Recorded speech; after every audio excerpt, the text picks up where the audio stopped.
हो बामन भेष धरो हरि अपनो हो।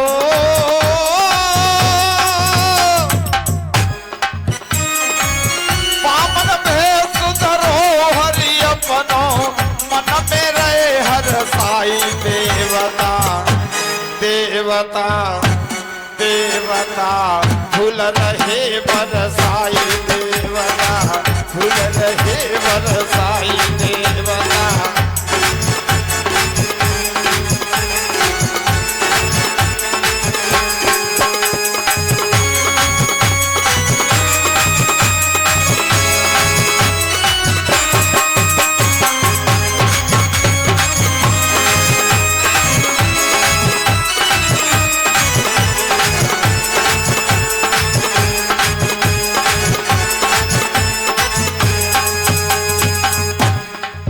बामन अंगोल के हरि बन गए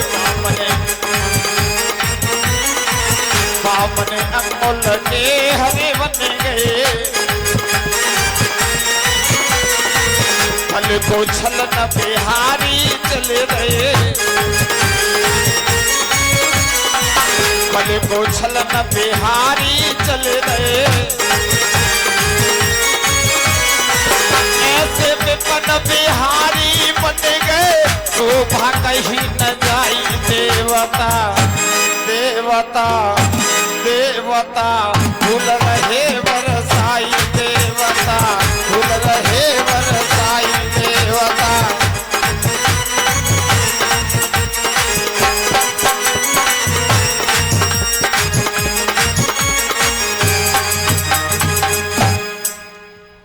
बामन भगवान बहुत ही सुंदर बन जाते हैं और बलि के यज्ञ में जाने लगते हैं। उधर ब्रह्मचारी बामन भेष में बलि के यज्ञशाला में आ जाते हैं, जो नर्मदा नदी के तट पर उत्तर दिशा में शुक्राचार्य के द्वारा यज्ञ किया जा रहा है।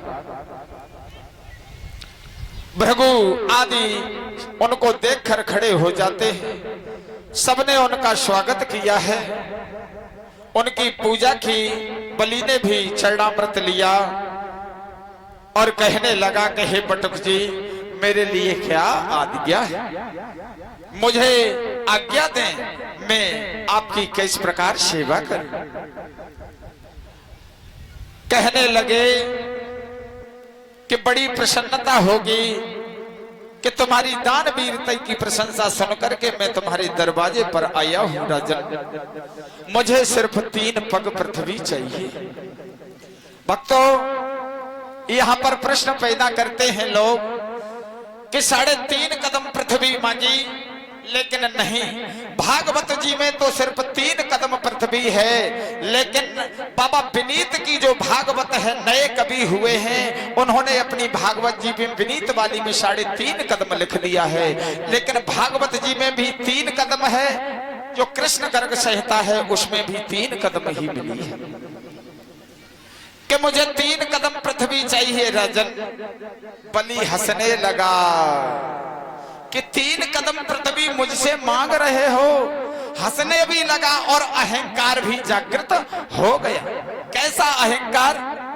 ऐसा कि मैं देने लायक बहुत ज्यादा हूं, ये महात्मा सिर्फ 3 कदम ही पृथ्वी मांग रहा है, मेरा अपमान है इसमें तो, लेकिन जान नहीं पाया। बात सुनकर के बलि हंसने लगा, अरे आप तो मेरा अपमान कर रहे हो, केवल 3 पग पृथ्वी मांग रहे हो, मैं देने लायक ज्यादा हूं, लेकिन थोड़ा मांग रहे हो। देवताओं की संपत्ति को छीन लिया है, इसलिए भगवान उसे छलने के लिए आए। भगवान कहने लगे, मैं तो 3 कदम पृथ्वी में ही संतोष कर लूंगा, मैं एक संतोषी ब्राह्मण हूं। आवश्यकता की पूर्ति करनी चाहिए, इच्छा की पूर्ति कभी नहीं होती है। क्यों परीक्षित जी महाराज, इच्छा की पूर्ति क्या कभी किसी की हुई है? नहीं। वही बामन भगवान कह रहे हैं कि आवश्यकता की पूर्ति करनी चाहिए, इच्छा की पूर्ति कोई कभी नहीं कर सकता। यह शब्द सुनते ही पत्नी के सहित राजा दान देने के लिए तैयार हो जाते हैं। शुक्राचार्य मना करते हैं कि राजन इसे दान मत दे, इसे तू महात्मा जान रहा है, ये तो ढोंगी है। कैसा बताने लगे हैं शुक्राचार्य के सुनो, हो मत दे दानो जमी को सो राजा बने, मत दे दानो जमी को